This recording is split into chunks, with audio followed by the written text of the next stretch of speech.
አዎ እግዚአብሔር አምላክ የተመሰገነ ይሁን። ወገኖቼ እግዚአብሔር ሁሉን ቻይ ነው። ሁሉን ስለቻለ ምስጋናው ይገባዋል። ክብር ሁሉ ለስሙ ይሁን። በሰማይም ቢሆን በምድር እንደ አምላካችን ያለ የሚስተካከል ስለሌለ።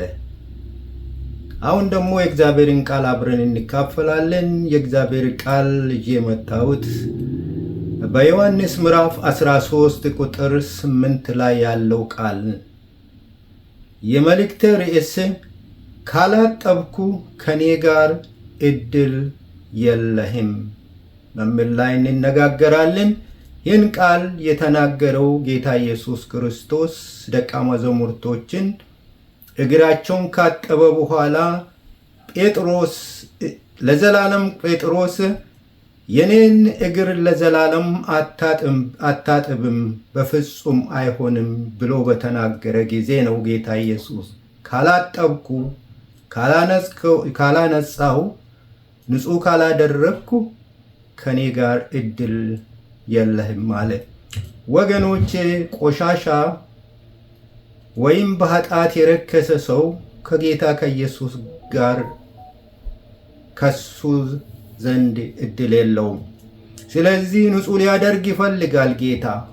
እኔና እናንተንም ያነጻ በደሙ ያጠበን በመንፈሱ የቀደሰን ንጹሕ አድርጎ ልጆቼ ብሎ የተቀበለን እግዚአብሔር አምላክ የተመሰገነ ይሁን።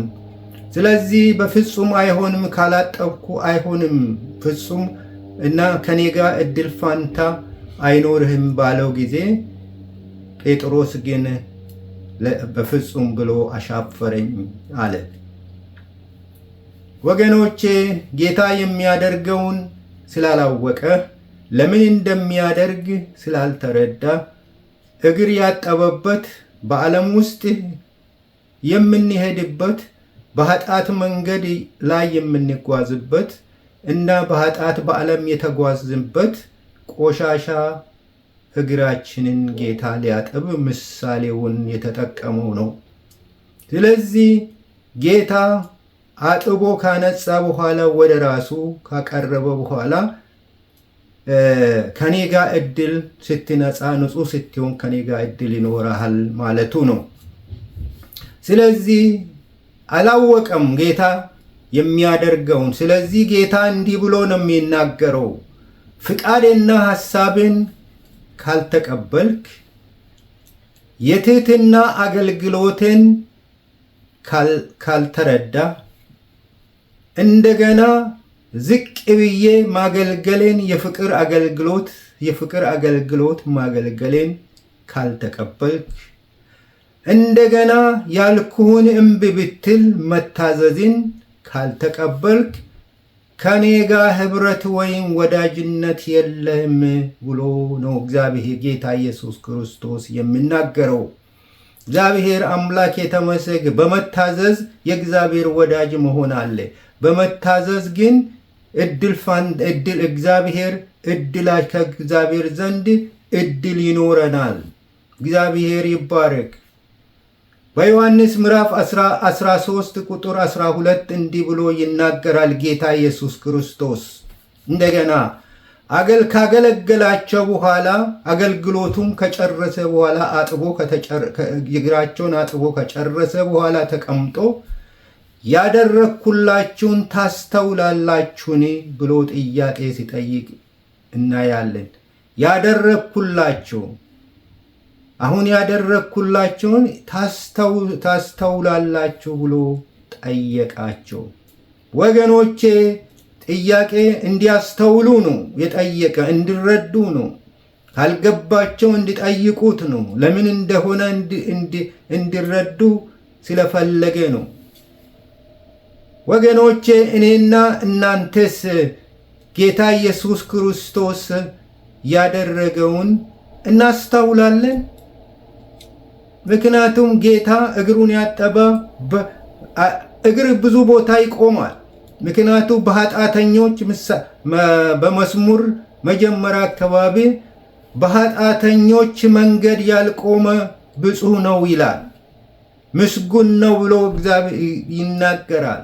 እግር ኃጢአት መንገድ ይሄዳል። በኃጢአት መንገድ በዓለም ውስጥ በኃጢአት መንገድ በእግዚአብሔር መንገድ ወጥቶ በኃጢአት መንገድ ስለሚሄዱ እግራቸውን ያጠበ ምሳሌ ለዚህ ነው። ስለዚህ እኔና እናንተ ከተረዳን ጌታ ኢየሱስ ይሄንን ያደረገውን ድርጊቱን ይሄንን የፍቅር አገልግሎት የትህትና አገልግሎት ዝቅ ብሎ ማገልገሉን ተከታዮቹን እግሩን ማጠቡን እኛስ ከተረዳን ወገኖቼ ምን እናድርግ? ካስተዋን ለራሳችን ሳይሆን ለሌሎች እናስብ። እንደገና ራሳችን ሳናስቀድም ሌሎችን ማስቀደም አለብን። ይህ ነው የፍቅርና የትህትና አገልግሎት ማለት ጌታ ያሳየው በተግባር በምሳሌ የገለጸላቸው። ክብርና ራስ ወዳድ የምንፈልግ ከሆነ ክብር በአገልግሎታችን ክብርና ስም ተጨምሮልን ክብርና እንደገና ደግሞ ራስን መውደድ ለራሳችን የምንሮጥ ከሆነ ከጌታ አንዳች ነገር አልተማርንም ወይም አልተረዳንም። ጌታ ያደረገውን አልገባንም ማለት ነው ወገኖቼ። ልብ ልንል ያስፈልጋል። ጌታ ትልቅ ትምህርት ነው በዚህ ስፍራ የሰጠ ለአገልጋዩ ለአማኞች እና ለተከታዮቹ እርሱም ምሳሌ እንድንከተል ነው። ሞዴላችን እና ምሳሌያችን ክርስቶስ ነው። ሕይወታችንም እሱ ነው። መኖሪያችንም እሱ ነው። ያደረገውን አገልግሎት አገልግሎ አሳየን። በዮሐንስ ምዕራፍ 13 ቁጥር 17 እንዲህ ብሎ ይናገራል።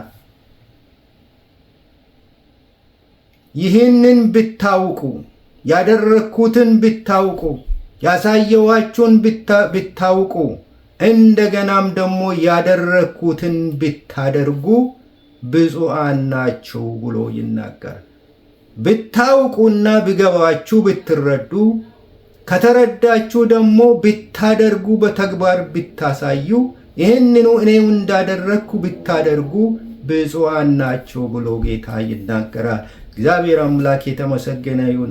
አይደለም ወገኖቼ፣ ይሄ ጌታ የክብር ጌታ ሆኖ ተዋርዶ ዝቅ ብሎ ተናናሾችን ሲያከብር እና የተከበራችሁና የተወደዳችሁ ናቸው ነው ምለው ጌታ። የጌታን ፍቅርና የትህትና አገልግሎትን ብታውቁ ነው ምለው። የጌታ ፍቅርና የትህትና አገልግሎትን humble service ብትረዱና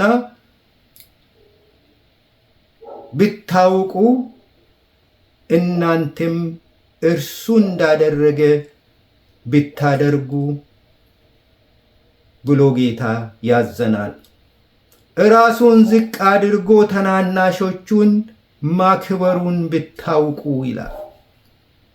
እንደገና ብታውቁ ይላል። ጌታ ሆኖ እያለ እግር አጣቢ መሆኑን ብትረዱ እንደገና ብትረዱ እርሱ ያደረገውን ብታደርጉ ብፁዓን ናችሁ ብሎ ይናገራል። እግዚአብሔር አምላክ የተመሰገነ ይሁን። ለክርስቲያን ማድረግ የሚገባን ትልቅ ምሳሌ ነው ጌታ ኢየሱስ ያሳየን። ጌታ ኢየሱስ ክርስቶስ የእግር ማጠብ ምሳሌው ምን እንደሆነ ምን ለመግለጽ እንደፈለገ አንደኛ መግለጽ የፈለገ ጥሩ መሪ ጥሩ አገልጋይ መሆኑን ለማሳየት ነው። ሁለተኛ እግር ማጠብ የትህትና አገልግሎት መሆኑን ማሳየቱ ነው። ሶስተኛ ለፍቅር የከፈለውን ዋጋ ለማሳየቱ ነው።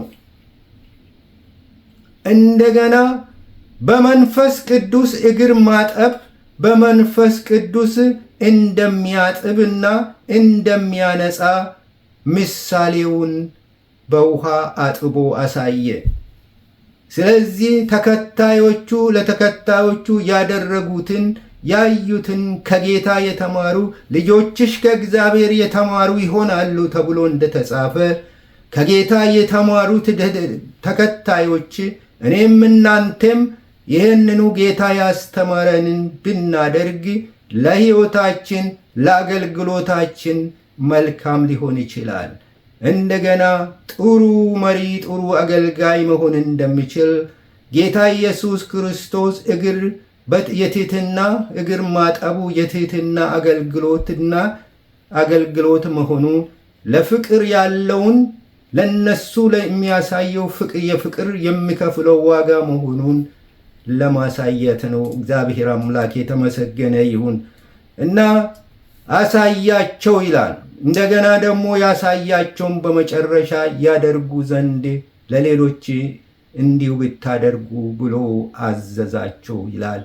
ይህ ትእዛዝ ሰጠን፣ አድርጉ፣ ያገለገልኩት ያደረግኩትን እናንተም ለሌሎች አድርጉ ብሎ ጌታ አስተማረን። እግዚአብሔር አምላክ የተመሰገነ ይሁን። ኢየሱስ ወገኖቼ በኢየሱስ ያለውን መፈጸም፣ እሱ አድርጉ ያለን ማድረግ፣ ያዘዘንን ማድረግ፣ በኢየሱስ ላይ መደገፍ፣ በመታጠብ እንነጻለን። በመንፈስ ንጹሕ ልባችን የቆሸሸ በኃጢአት የቆሸሸ ልባችን በመንፈሱ አጥቦ ይቀድሰናል፣ በፊቱ ያቆመናል፣ ከእርሱ ጋር እድል ይኖረናል ማለት ነው። እግዚአብሔር የተመሰገነ። ንጹሕ ካልሆን ከእግዚአብሔር ጋር ኅብረት የለም። እግዚአብሔር ከቆሻሾች ወይም ከኃጢአት ጋር ኅብረት ስለሌለው፣ ስለዚህ ንጹሐን ከሆን ከእግዚአብሔር ጋር ኅብረት ይኖረናል ማለት ነው እና ፍቅርም ይኖረናል፣ የዘላለምንም ሕይወት ይኖራል።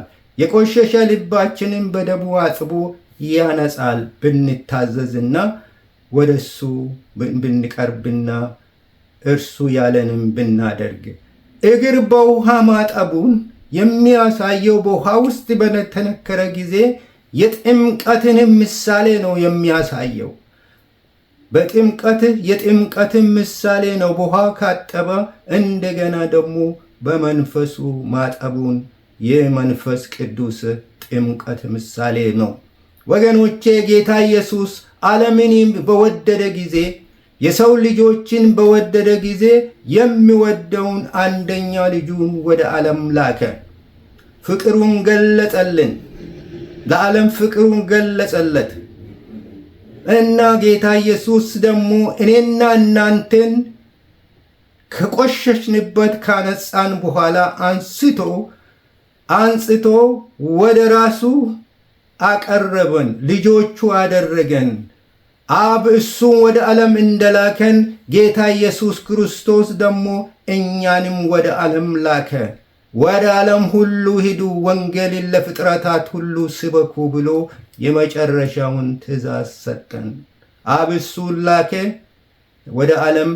ጌታ ኢየሱስ ክርስቶስ ደግሞ እኛን ከወደደን ልጆቹ ካደረገን በኋላ ወደ ዓለም ላከን፣ አድርጉ ብሎ ተናገረ።